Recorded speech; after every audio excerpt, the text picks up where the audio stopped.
Hello viewers, welcome to anonymous banker. हमने CMA data preparation का series start किया हुआ है। उसमें पार्ट 1 में हमने कॉस्ट ऑफ प्रोजेक्ट के अंदर लैंड एंड बिल्डिंग का कंपोनेंट कंप्लीट किया हुआ था, और इस सेकंड पार्ट में हम प्लांट एंड मशीनरी का पार्ट करने वाले हैं। फैक्ट्री बिल्डिंग के बाद जो बात नेक्स्ट आती है वो आती है plant and machinery. Plant and machinery मतलब वो चीज होती है जो कि डायरेक्टली प्रोडक्शन एक्टिविटी में इन्वॉल्व होने वाली है। बहुत बार बॉयलर्स होते हैं, फिर ट्रांसफार्मर्स होते हैं, कंप्रेसर्स होते हैं, ये यूटिलिटी सेक्शन होती है। तो ये जो यूटिलिटी जो सेक्शन होते हैं जनरली हम प्लांट मशीनरी में ले लेते हैं कॉस्ट ऑफ प्रोजेक्ट के समय। लेकिन ये जो कंपोनेंट है ये यूटिलिटी सेक्शन में अलग से बनाना चाहिए, इलेक्ट्रिकल इंस्टॉलेशन अपन अलग से बनाना चाहिए। बहुत जन ये गलती कर लेते हैं कि प्लांट एंड मशीनरी में ही उसको इन्वॉल्व कर देते हैं।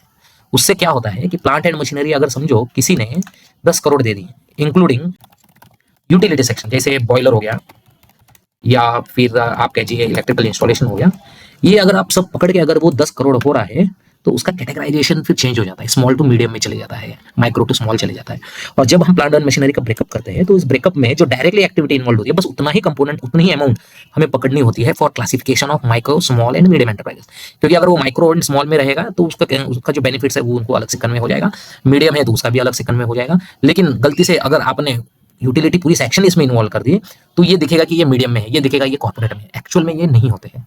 तो ये जो बेनिफिट है ये गलत बेनिफिट भी नहीं जाना चाहिए। Processing officer point of view से अगर देखेंगे तो ये देखा जाता है कि अगर प्लांट एंड मशीनरी को आपने 10 करोड़ ले लिया है और उसको गलती से कैटेगराइजेशन मीडियम में डाल दिया है तो उधर रेट ऑफ इंटरेस्ट कभी कभी कम आ जाता है, तो वहां पे लीकेज ऑफ इनकम आने के चांसेस होते हैं। लेकिन इसलिए हमें बहुत केयरफुल रहना है कि ये प्लांट एंड मशीनरी का जो पार्ट है इसमें एक्सक्लूसिव जो डायरेक्टली प्रोडक्शन में इन्वॉल्व होता है उसी को ही लेना है। और नीचे जो है इलेक्ट्रिकल इंस्टॉलेशन, इलेक्ट्रिकल इक्विपमेंट्स कह सकते हैं, या अदर एसेसरीज भी, जैसे एग्जांपल के लिए अदर इक्विपमेंट्स हो गए, और फिर यूटिलिटी सेक्शन मतलब बॉयलर हो गया, एक्सट्रैक्शंस हो गए, कंप्रेसर्स हो गए, वो सब हो सकते हैं। इन एडिशन टू दैट और होता है फायर इक्विपमेंट्स। आपने देखा होगा बहुत सारे कॉस्ट ऑफ प्रोजेक्ट में फायर इक्विपमेंट की कॉस्ट नहीं इंक्लूड की जाती है, जबकि जब ये यूनिट्स जब ये अप्रूवल लेती है, बिल्डिंग प्लान अप्रूवल बोलिए या एमपीसीबी का कुछ अप्रूवल्स रहते हैं, जैसे महाराष्ट्र पॉल्यूशन कंट्रोल बोर्ड या सेंट्रल पॉल्यूशन कंट्रोल बोर्ड, जिसकी कोई भी अथॉरिटीज होती है वो अथॉरिटी कहती है कि फायर इक्विपमेंट्स लगाना जरूरी है, जिसका एक कॉस्ट सब्सटेंशियल कॉस्ट होता है जो कि बरोबर इग्नोर कर देता है और सब्सिक्वेंटली उस पर बर्डन आ जाता है।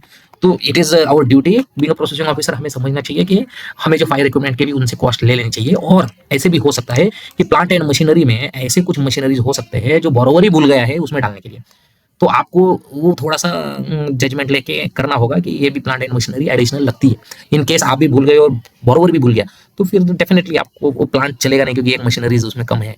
तो फिर ऐसे केस में आप जनरली एक डिक्लेरेशन ले लेते हो बोरोवर से कि in case of any machine अगर छूट जाती है या वर्क नहीं करती है तो it will be a sole responsibility of the borrower, और वो उनके सोर्स से वो पूरा का पूरा फंड कर देंगे। और इस स्पेसिफिक केस में, अगर इस स्पेसिफिक केस की बात की जाए तो ये प्लांट बनाने के लिए एक प्रीमिक्स सेक्शन लगने वाला है जिसमें बोरोवर बोलता है 28.17 लगने वाला है। इनटेक एंड बैचिंग सेक्शन के लिए करीबन 125.61 लाख लगने वाला है। यहाँ पर थोड़ा टाइम लग सकता था इसलिए मैंने पहले टाइप कर लिया है। तो जैसे उस कोटेशंस के हिसाब से ये अलग अलग सेक्शंस है, इस सेक्शंस के अलग अलग कॉस्ट है। टोटल कॉस्ट जा रही है 703.46। अभी जैसे है ये 703.46। अब ये हो गया कॉस्ट ऑफ प्लांट मशीनरी। अब यहाँ पे हमारा रोल क्या आता है? पहले तो कभी भी कंप्लीट अमाउंट नहीं लेनी है, जैसे मैंने यहाँ पे सेक्शन वाइज दिया है वैसे सेक्शन वाइज आपने डिवाइड करना ही चाहिए। दूसरा, जो कोटेशंस देते हैं उस कोटेशंस का वेरिफिकेशन करवाना बहुत ज़्यादा जरूरी होता है। आप इंडिया मार्ट में भी जाके एक बार देख सकते हैं, या आप उसी बोरोवर को एक बार कॉल करके भी कंफर्म कर सकते हैं, या आपके पास सिमिलर लाइन ऑफ एक्टिविटी का कोई प्लांट है जिसको आपने ऑलरेडी लोन दिया हुआ है तो उनसे भी आप ये सब पूछ सकते हैं कि ये क्या कॉस्ट इतनी गिरती है। दैट मीन्स, और इन केस अगर ये पूरा नया प्लांट है, एक्टिविटी नया है, सब कुछ नया है, तो इन दिस केस आप waiting of plant and machinery insist कर सकते हैं कि हमें ये एकदम नया एक्टिविटी है और इसका कुछ पता नहीं है, इसलिए whether this machines are sufficient है क्या नहीं वो भी पता नहीं है, तो आपको definitely a waiting of plant and machinery from valuer से ले लेना चाहिए, या कोई एक्सपर्ट होगा उनसे भी आप ले सकते हैं। एक चीज आप ध्यान दीजिए, यहाँ पे ये जो दो चीज है ना, ये वाली और ये वाली, ये दोनों भी चीज आपको लगेगा ये तो इलेक्ट्रिकल पार्ट है, तो डेफिनेटली ये जो है इलेक्ट्रिकल के नीचे जाना चाहिए, इलेक्ट्रिकल इंस्टॉलेशन में जाना चाहिए। नहीं तो अदरवाइज ये फिर 1 करोड़ की अमाउंट इंक्लूड हो जाएगी और 7 करोड़ का या 6 करोड़ दिख जाएगा, तो स्मॉल एंड मीडियम का कैटेगराइजेशन में इफेक्ट होने वाला है। लेकिन ये वाले जो पार्ट है ना ये डायरेक्टली मशीन के रिलेटेड है और इंटरनल रिलेटेड है, इसलिए हमें जो है ये यहाँ पे इंक्लूड करना पड़ेगा। उसके बाद तो यहाँ पे फाइनल हो गया कि 703.46 हमारा प्लांट मशीनरी रहना है। मतलब कॉस्ट ऑफ प्रोजेक्ट में अगर आप जाएंगे, जैसे मैं ये ब्रीफ कर रहा हूँ, डिटेल में नहीं बता रहा हूँ इसे, पहले आइडिया दे देता हूँ अच्छे से। तो ये जो हो गया आपका लैंड एंड बिल्डिंग का कंपोनेंट हो गया। उसके बाद आपने बिल्डिंग का कंपोनेंट देखा और क्या क्या स्टेप्स करने चाहिए वो भी मैंने यहाँ पे थोड़ा सा ब्रीफ कर दिया आपको रेडीमेड रहने के लिए। उसके बाद अगर प्लांट मशीनरी रहेगा तो आपको डेफिनेटली ये सब चीज़ आपको करनी पड़ेगी, ये भी चीज करनी पड़ेगी। तो पहले तो लैंड का कंपोनेंट हो गया, फैक्ट्री बिल्डिंग का कंपोनेंट हो गया, प्लांट एंड मशीनरी का भी आपका कंपोनेंट हो गया। अब बात आती है इलेक्ट्रिकल कंपोनेंट की। अब मैं भी जरा वीडियो पॉज कर लेता हूँ क्योंकि थोड़ा टाइप करना पड़ेगा मुझे। यस। अब इस इलेक्ट्रिकल इंस्टॉलेशन में, इस पर्टिकुलर केस में उन्होंने, जैसे मैंने कहा था एमआईडीसी होता है तो डेफिनेटली ट्रांसफार्मर का या पोल का इतना कुछ खर्चा होता नहीं है। लेकिन जैसे ये यूनिट जो है ये बहुत दूर है तो डेफिनेटली इंडस्ट्रियल एरिया में नहीं है। तो इस केस में सबसे पहले हमने उनसे, जैसे any land approach road, non agriculture है क्या, लैंड का परमिशन है क्या, वो लैंड सफिशिएंट है क्या प्रोपोज्ड कैपेसिटी के लिए, बिल्डिंग्स के बारे में भी इंक्वायरी किया था। तो सिमिलरली यहाँ पे भी इलेक्ट्रिकल अप्रूवल्स लेना बहुत ज़्यादा जरूरी है। इंस्पेक्टर का इलेक्ट्रिकल अप्रूवल्स लेना जरूरी है। उसके साथ साथ उन्होंने जो कोटेशन दिया है, उस कोटेशन में उन्होंने देखिए पोल जो लाने का है वो 23 लाख का एस्टिमेट दिया हुआ है, ट्रांसफार्मर का करीबन 30 लाख का दिया है, एलटी केबल का दिया है, डिस्ट्रीब्यूशन पैनल और कैपेसिटर। तो ये सब कंपोनेंट पकड़ के ये आपका जो कॉस्ट आ रहा है इलेक्ट्रिकल कंपोनेंट का वो आ रहा है 84.76। ये जो ब्रेकअप्स है, ये ब्रेकअप्स लिखना बहुत जरूरी है क्योंकि आप जब असेसमेंट करते हो तो लैंड के सामने इतना कॉस्ट, फैक्ट्री के सामने इतना कॉस्ट, प्लांट मशीनरी के सामने इतना कॉस्ट, इलेक्ट्रिकल इक्विपमेंट इतना कॉस्ट, ये करने के बाद आप छोड़ देते हो और comment on cost of project में आप यही लिख देते हो कि फैक्ट्री बिल्डिंग इतना है, प्लांट मशीनरी इतना है। ये ऐसे नहीं करना है। इसमें आपको ये स्पेसिफिक हर एक पॉइंट पे एक एक क्यों ना लाइन हो वो लिखना है।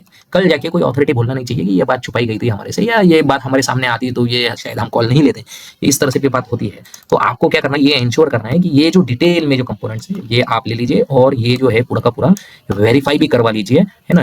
अगर समझो वैल्यूअर से वेरीफाई करना करिए, या फिर आपको किसी क्या बोलते हैं उसे, आपके कोई कस्टमर्स होंगे जो इसी लाइन ऑफ एक्टिविटी में है, जो ट्रांसफार्मर बनाते हैं, उनसे एक बार क्रॉस वेरीफाई करवा लीजिए कि ये यही है या नहीं है। फाइनली फाइनली ये यूटिलिटी सेक्शन में बॉयलर हो सकता है, कुछ भी हो सकता है, लेकिन इस स्पेसिफिक केस में ऐसे कुछ बोरोवर ने ये जो कॉस्ट है ये भी कुछ दिया नहीं है, कोटेशन ये भी दिया नहीं है। हमें इंसिस्ट करना चाहिए कि सर इसके आगे इसमें जो कॉस्ट है वो दे दीजिए, एक्चुअल में ये लगता है। तो इस केस में हम लिख सकते हैं कि द टोटल जो कॉस्ट ऑफ प्रोजेक्ट जो किया है बोरोवर ने वो है ये 0084 703 183 एंड लैंड का कॉस्ट। सो दैट मीन्स ये आपका आ जाएगा 971.26। सो इसी के साथ हमारा प्लांट एंड मशीनरी का जो कंपोनेंट है कॉस्ट ऑफ प्रोजेक्ट वो कंप्लीट कर रहे हैं हम पार्ट सेकंड में। पार्ट फर्स्ट में हमने लैंड एंड बिल्डिंग देखा था, पार्ट सेकंड में हमने प्लांट एंड मशीनरी के कंपोनेंट के बारे में जाना और ये भी जाना कि इलेक्ट्रिकल कंपोनेंट यूटिलिटी सेक्शन से प्लांट एंड मशीनरी सेक्शन में नहीं लेना चाहिए, सो दैट एमएसएमई क्लासिफिकेशन ठीक ठाक हो और लीकेज ऑफ इनकम या प्रॉपर क्लासिफिकेशन होगा। उसके बाद हम इंटरेस्ट ड्यूरिंग कंस्ट्रक्शन पीरियड देखेंगे जो कि प्रोजेक्ट का पार्ट होता है। फिर वर्किंग कैपिटल मार्जिन वो भी एक कॉस्ट ऑफ प्रोजेक्ट का पार्ट होता है। उसके बाद हमारा कॉस्ट ऑफ प्रोजेक्ट कंप्लीट हो जाएगा और सब्सिक्वेंटली फिर बैलेंस शीट और प्रॉफिटेबिलिटी स्टेटमेंट सीएमए प्रिपरेशन में लग जाएंगे। Thank you for watching an animal banker.